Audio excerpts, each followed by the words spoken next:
ఓం నమః శివాయ. ఎక్కడ శివుడుండునో అక్కడ సమస్త దేవతలు ఆసీనులై ఉండును అన్నట్లుగా శ్రీ పుణ్యలింగేశ్వర దివ్యక్షేత్రం అత్యంత మహిమాన్వితమైన క్షేత్రంగా చౌటుప్పల్లో విరాజిల్లుతోంది.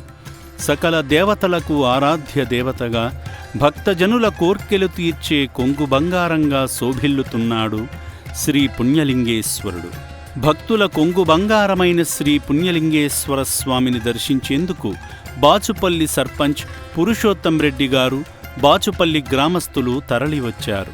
ముందుగా శ్రీ పుణ్యలింగేశ్వర స్వామిని దర్శించుకొని కుటుంబ సభ్యుల పేర్లపై, వారి గోత్రనామాలపై ప్రత్యేక పూజలు జరిపించుకొని శివయ్యకు జలాభిషేకం చేశారు.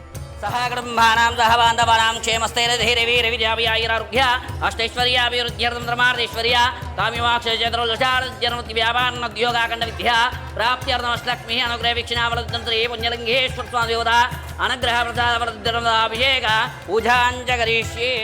అనంతరం హోమక్రతువులో పాల్గొని అనిర్వచనీయమైన అనుభూతిని పొందారు. అనంతరం ఆశ్రమ సిబ్బంది భక్తులకు ఆలయ నిర్మాణ నమూనా చిత్రాన్ని చూపించగా, శివాలయ నిర్మాణ పనుల్లో భాగం కావడం అదృష్టంగా భావించి గ్రామస్తులందరూ ఆలయ నిర్మాణానికి ఇటుకలు అందించి శివాశీస్సులు పొందారు.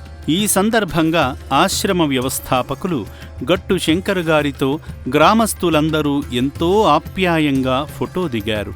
ఈ క్రమంలో అభాగ్యుల వసతి భవనాన్ని సందర్శించి కుటుంబమంటూ ఎవరూ లేక నిరాశ్రయులైన అనాథులను ప్రత్యక్షంగా వీక్షించారు. ఈ సందర్భంగా ఆశ్రమ వ్యవస్థాపకులు గట్టు శంకర్ గారు బాచుపల్లి గ్రామస్తులందరినీ ఒకచోట చేర్చి శివుని పట్ల అపారమైన భక్తితో శివాలయం ప్రాముఖ్యతను, నిర్మాణ సంకల్పాన్ని వివరించారు.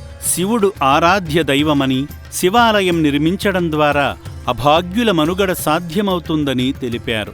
సేవామూర్తుల సహకారంతో నిర్మిస్తున్న నూతన శివాలయాన్ని కార్తీక మాసంలో అత్యంత వైభవంగా ప్రారంభిస్తామని తెలిపారు. భక్తి మార్గంలో తరించి శివాశీస్సులు పొందిన బాచుపల్లి గ్రామస్తులందరినీ ఆ శివయ్య సదా రక్షించాలని శ్రీ పుణ్యలింగేశ్వర స్వామి పుణ్యక్షేత్రం కోరుకుంటుంది.